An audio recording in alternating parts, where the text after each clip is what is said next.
Hello students, in last lecture we discussed how East India Company came in India and Battle of Plassey. Today we are going to discuss Battle of Buxar in detail. After the Battle of Plassey, the East India Company gained control over Bengal. Battle of Plassey के बाद east India company ने बंगाल पर अपना नियंत्रण बना लिया था. Mir Jafar become new Nawab of Bengal. Mir Jafar को वह न्यू नवाब ऑफ बंगाल बना देते हैं. But Mir Jafar was not meeting their demands. But जो मीर जाफर होता है वह उनकी डिमांड्स को फुलफिल नहीं कर पाता है, मतलब उनकी जरूरतों को वो पूरा नहीं कर पा रहा था. They wanted changes in Bengal's revenue system.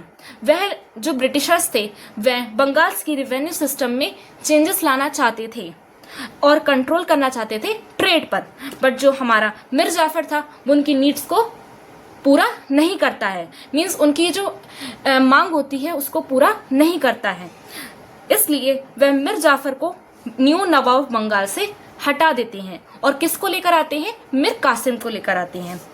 They choose Mir Kasim because he was a capable leader.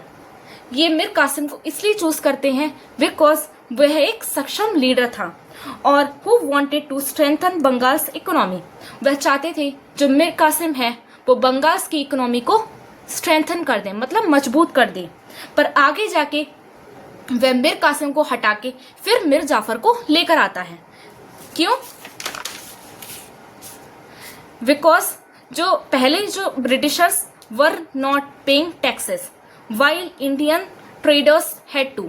जो हमारे ब्रिटिशर्स थे वो ट्रेडिंग टैक्स पे नहीं करते थे, बट जो इंडियंस थे वो करते थे ट्रेडिंग टैक्स पे, और जो कि एक अनफेयर कॉम्पिटिशन था. मीर कासिम इंडियन पे से ट्रेडिंग टैक्स हटा देता है ताकि ब्रिटिशर्स और इंडियंस में इक्वलिटी मेंटेन हो. पर यह बात ब्रिटिशर्स को बिल्कुल भी अच्छी नहीं लगती है. He improved army and administration to fight British control. उन्होंने सेना, जो कि हमारे मीर कासिम है, उन्होंने सेना और प्रशासन को मजबूत किया था. Third, British removed Mir Kasim and made Mir Jafar Nawab again. जो हमारे ब्रिटिशर्स थे उन्होंने मीर कासिम को हटा दिया क्योंकि उनको उनका वर्क पसंद नहीं आ रहा था. जब वह काम कर रहे थे उन्होंने इंडियन पैसे टैक्सेस हटा दिए और अपना जो प्रशासन है और जो सेना है उसको मजबूत करता जा रहा था मीर कासिम, जो कि उनके जो ब्रिटिशर्स थे उनको अच्छा नहीं लग रहा था. तो उन्होंने मीर कासिम को हटा के फिर से वो मीर जाफर को लेकर आते हैं.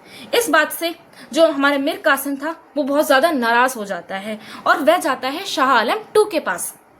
शाह आलम टू, मीर कासिम और सुजा-उद-दौला, ये तीनों मिलके बैटल लड़ते हैं ईस्ट इंडिया कंपनी से.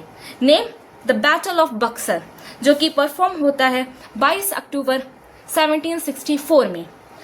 प्लेस बक्सर, और जो कि प्रेजेंट डे बिहार में है.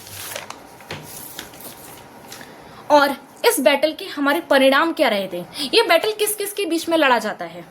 एक तरफ ईस्ट इंडिया कंपनी, जिसको लेड कौन कर रहे थे? Hector Munro. और दूसरी तरफ हमारे मीर कासिम, सुजा-उद-दौला और शाह आलम टू थे. इन दोनों के बीच में युद्ध होता है.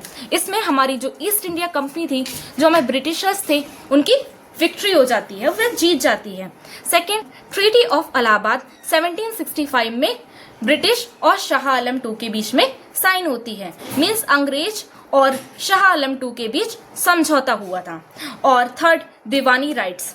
British got the right to collect revenue from Bengal, Bihar, Orissa. अंग्रेजों को बंगाल, बिहार और उड़ीसा से कर वसूलने का अधिकार मिला. इस बैटल के बाद fourth, decline of Mughal empire. Mughal साम्राज्य का पतन हुआ था. Mughal emperor become dependent on Britishers. जो मुगल साम्राज्य था वह अंग्रेजों पर निर्भर हो गया.